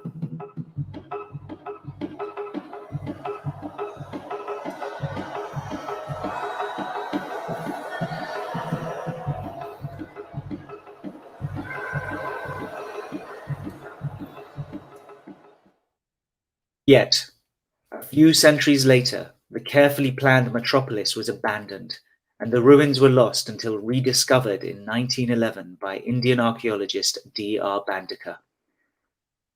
As the story goes, he was guided to the mound by a Buddhist monk while traveling in a boat on the river Indus. In his report, he believed the place to be no more than 200 years old because the bricks found here are of a modern type. Professor भंडार के लिए घर जो है यहाँ पे आए थे पहले 1911 में वो आए थे सिकंदर आजम की जो है ना वो कहीं जहाँ ठहरे थे गुजर रहे थे उसके पीछे आए थे कि कहाँ ठहरे थे वो तो ये जो है मोहनजोदड़ो जहाँ हम खड़े हैं ये इलाका कहलाता था लबे दरिया तहसील लबे दरिया अभी इसका नाम आ गया है डोकरी तो पहले इसका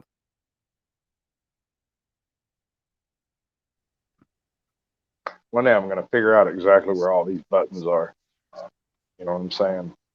All right. So like I was saying, the Harappan culture rolls into northern Pakistan 9,000 years ago, maybe 8,000 years ago.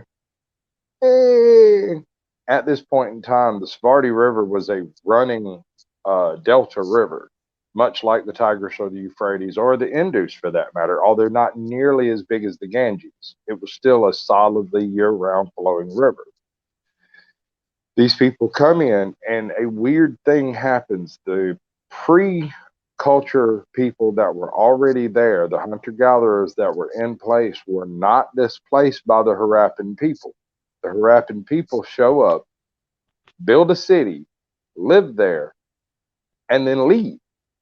And they take on a few of the people from the local cultures, but the local cultures, unlike just about anywhere else in the history, were not overrun by the higher culture of the Harappans. The Harappan people seem to have just been like, look, as long as you leave us alone in our city, we won't screw with you.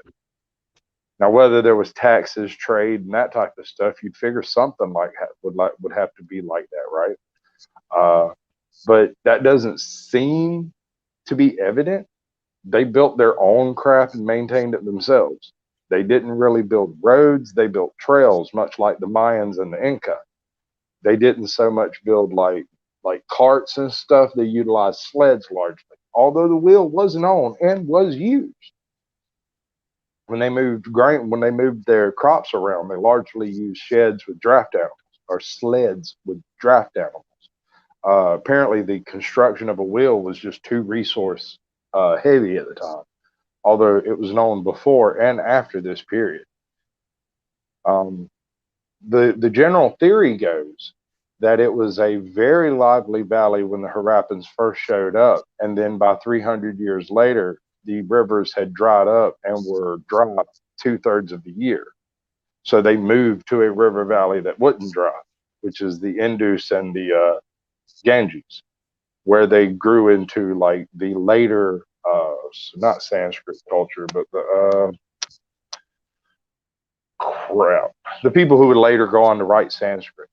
These trading symbols that are found in the Harappan cities are largely like kind of like the old ring signet seals that you find on medieval scrolls, but they're made of clay, and they seem to have been used to seal up either boxes, crates, corded groupings of things. So like where we wrap stuff in saran wrap and then put a barcode on it, they would wrap it up in cord and cover it in pitch and then press a seal into it. And the people that would receive this package would unwrap it and break the seal.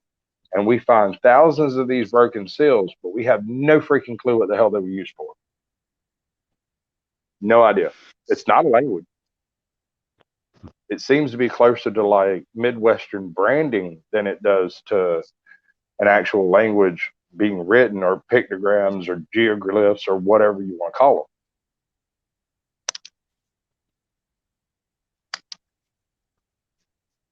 them. All right. I bet he's speaking Hindu.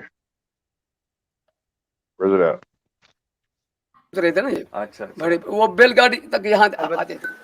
Yep. See, there's pretty much no point in trying to listen to that because I don't understand it. And we got oops. What you doing? Oh, I got the solid Scott.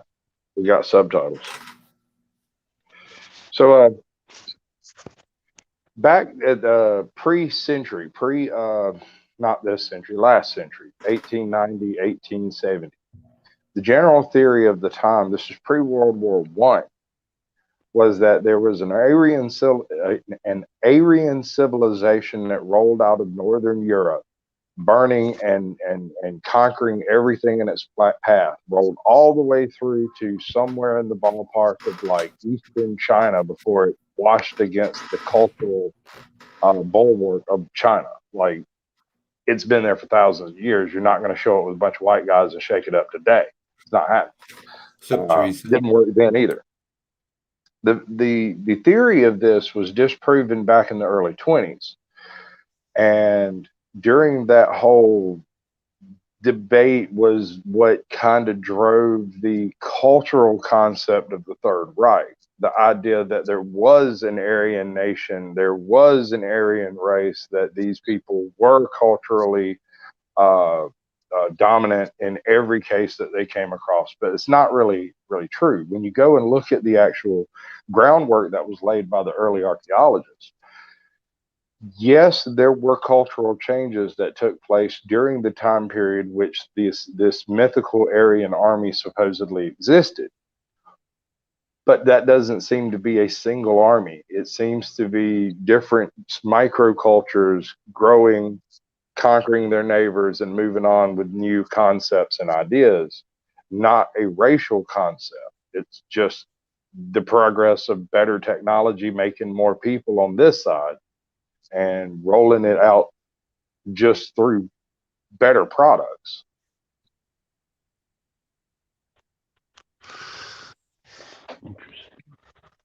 A little bit deeper than y'all wanted to go. Oh no, what just happened? Everything working? We're good? You're here. Just okay, we're good. Can't hear the video. I got it muted. They were speaking in Hindi.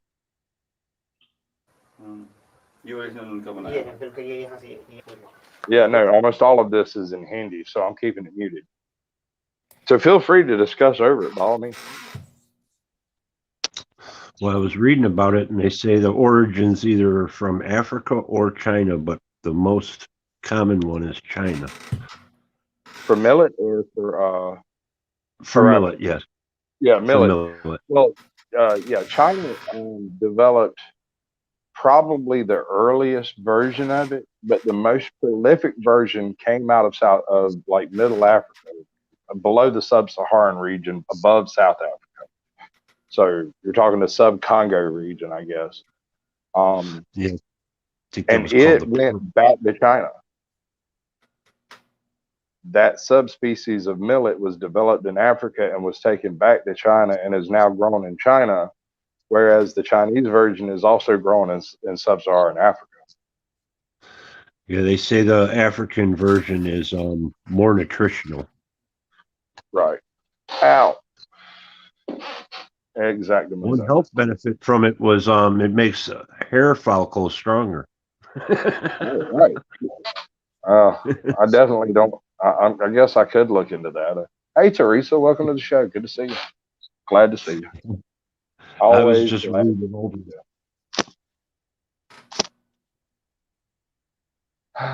Well, we got about 4 minutes left. Is there anything in particular anybody wants to go over? Y'all got any updates there, Hippie, AJ?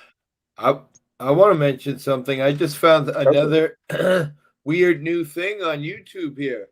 So if you hover over your picture on the side screen and you click on it, look, I made myself full screen. Look, I made her full screen by just clicking about a half-inch down on your picture. A little box opens up. You click on that box, and that allows you to make the person that you clicked on screen whole. I never seen that before either. That's definitely new. It's got to be your phone, dude. Mine won't do that. No, it's not on the phone. It's on the computer. Oh. Okay, because I was just saying it's not doing it on my phone. It doesn't do it for you if you hover. I'm not in my YouTube. I'm in StreamYard. I'm in Yeah, StreamYard too. StreamYard. Huh. I have no idea. What are all these new things I have? Is it because I got YouTube Premium? They giving me some extra shit, or maybe? I want to. I mean, this is really weird. I'm proud of you. I'm getting It could be premium that here. $800 phone. It's kind of creepy though, because I can make you whole screen. I can see like your whole room, like pretty up close. Like I did it to her picture as well. Weird. I never seen anything like Who's it. over here peeping on y'all? Yeah, I'm peeping on you. Checking That's you it. out.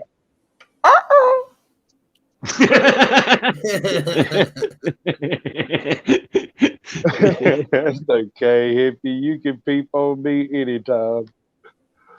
Wait, what? What? Wait, what? I was talking about the cute young lady on the bottom, not you, silly boy. You're pretty hot, I'm just saying.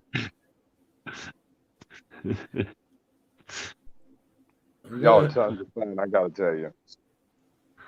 Hey Jay, what you got planned? What are you doing? Nothing. You gonna take me magnet fishing? I'll You ain't take doing you none of that. fishing. Take me magnet do fishing. I want to see you do it. No, That you sounds got fun. the camera. I want to see it. I gotta finish editing my magnet fish video. That's what I want to see. Yeah. Can't wait. I'm excited. Ryan, you got anything to tell anybody? Oh, and I'm gonna tase myself. My dog I is. want to see I'm gonna that. tase myself. Yeah. For Tase. my show. No. You gotta do it just once. I'll do your show. I have no problem with doing your show. I'll do it. That's not the issue. You just got to give me enough warning that I get the email before your show is over. Okay. That's the thing is like, I go in and check my email and it's like, oh, I want you to show up at the show. I'm like, great. And I click the button and then it was over 2 hours ago. I'm like, that's no good. Yeah, I know.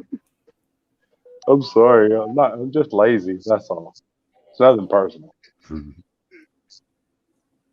It's gonna be great. What you doing? Oh yeah. All right, that's 2 hours, folks. We're fixing to roll it up. Y'all good? Well, thanks for having me up, Spot. Yeah, brother. That's what we do here. We try to spread the love around as thick as we can.